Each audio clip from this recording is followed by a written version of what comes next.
Assalamualaikum warahmatullahi wabarakatuh. Nah, saya akan menjelaskan cara uji validasi. Nah, cara menguji validasi, pertama-tama kita salin data kita. Apabila data kita 82, kita salin 82, lalu kita pindahkan ke SPSS. Nah, kita copy lalu kita paste. Pastikan dia di data view. Ya, setelah selesai diinput, kemudian kita klik variable view pada kolom label. Nah, lalu kita ganti namanya menjadi X11 sampai dengan X16 seperti dengan data kita.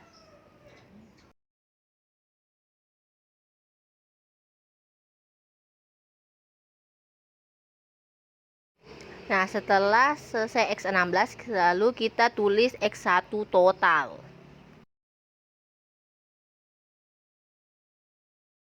Nah, selanjutnya kita tulis X21 sampai dengan X24.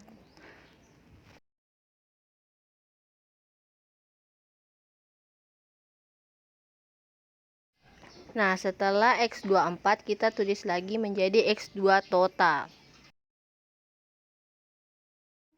Nah, selanjutnya kita tulis lagi Y1 sampai dengan Y8.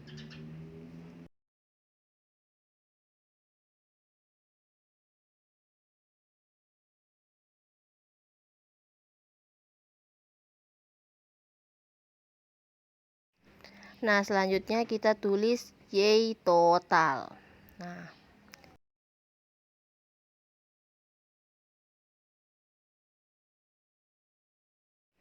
Nah, setelah itu kita ambil analyze, terus kita ke correlate, baru abbreviate.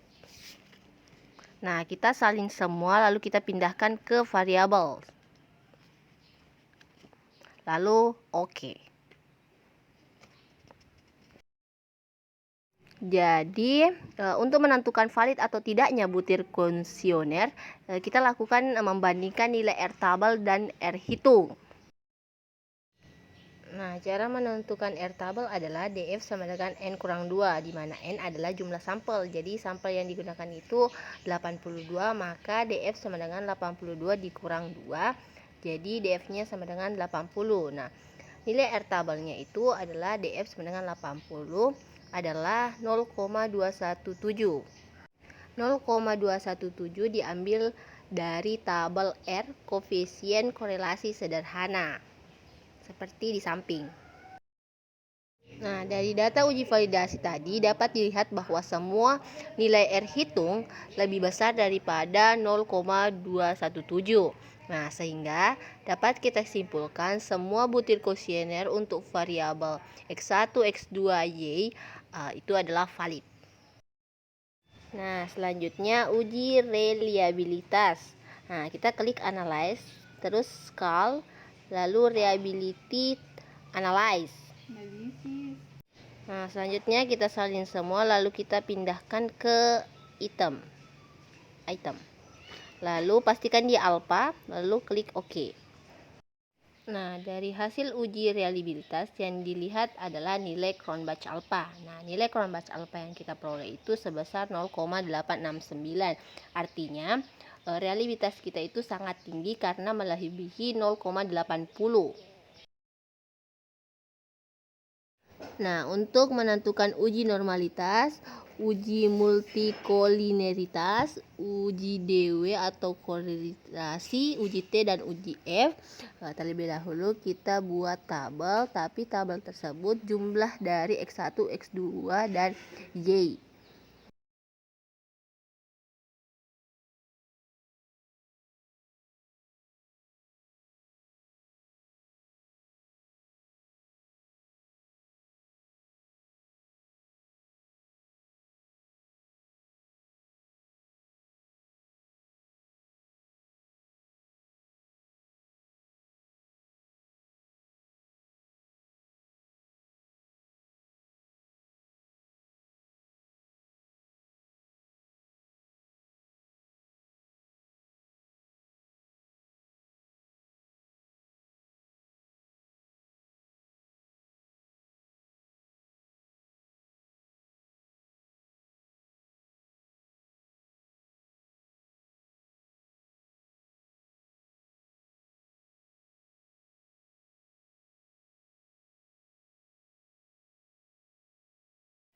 Nah, selanjutnya kita copy semua X1, X2, dan Y, lalu kita pindahkan ke SPSS. Nah, pastikan dia di data view. Nah, setelah itu kita pastekan, lalu kita ke variabel view, kita ganti namanya menjadi Y, X1, dan X2. Nah, selanjutnya kita klik analyze, lalu regression, lalu linear. Nah, kita pindahkan Y ke dependen, lalu X1, X2 ke independen. Selanjutnya kita ke statistik, kita centang R-square change, descriptive, part and particle correlation, serta collinearity, diagonitic, dan Durbin-Watson. Lalu kita continue. Nah, selanjutnya kita ke plot, kita pindahkan dependen ke Y, set receipt ke X, lalu kita centang histogram dengan Norman probability plot, lalu continue. Nah, selanjutnya kita klik OK.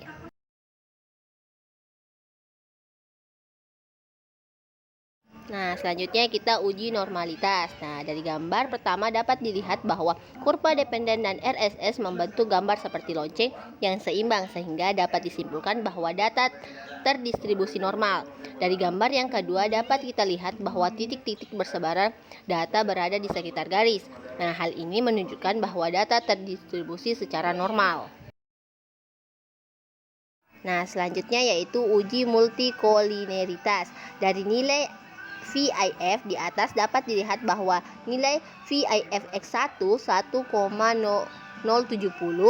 VIF X2 1,070.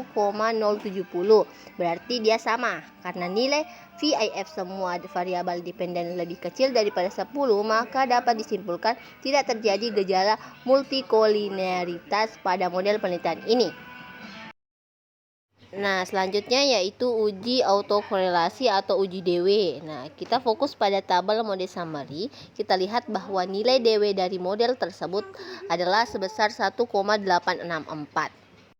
Nah, selanjutnya kita mencari DL dan DU. DL dan DU terdapat pada tabel Durbin-Walser nomor 82 bagian K sama dengan 2. Jadi dapat dilihat dari tabel bahwa DL sama dengan 1,5915 dan DU-nya sama dengan 1,6913. Jadi dapat dilihat bahwa DW lebih besar daripada DL dan DU. Jadi tidak terjadi autokorelasi.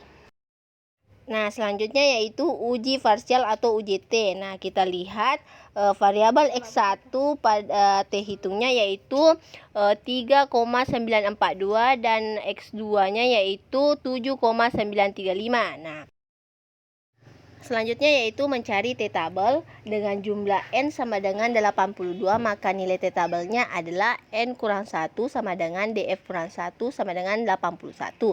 Jadi nilai T-tabelnya adalah 1,663. Jadi 1,663 ini didapat dari tabel titik presentasi distribusi T pada nomor 61 bagian 0,05. Jadi dapat disimpulkan bahwa variabel X1 memiliki nilai T hitung 3,942 lebih besar daripada T-tabel. Artinya kurs berpengaruh terhadap Y. Nah, selanjutnya yaitu variabel X2 memiliki nilai T hitung 7,935 lebih besar daripada T-tabel. Artinya inflasi berpengaruh terhadap Y. Nah, selanjutnya uji simultan atau uji F. Nah, kita lihat F hitungnya yaitu 50,536. Nah, selanjutnya kita mencari F-tabel. Nilai DF sama dengan K kurang 1 sama dengan 2 kurang 1 sama dengan 1. Nah, DF-nya DF2 sama dengan N kurang K sama dengan 82 kurang 2 sama dengan 80. Nah, berdasarkan tabel F dengan nilai DF sama dengan 1 dan DF2 sama dengan 80, maka nilai F tabelnya adalah 3,96 dilihat pada tabel titik presentase distribusi F. Jadi, dari hasil regresi di atas dapat dilihat bahwa nilai F hitung lebih besar daripada nilai F tabel, sehingga dapat disimpulkan bahwa variabel independen secara bersama-sama berpengaruh terhadap variabel dependen.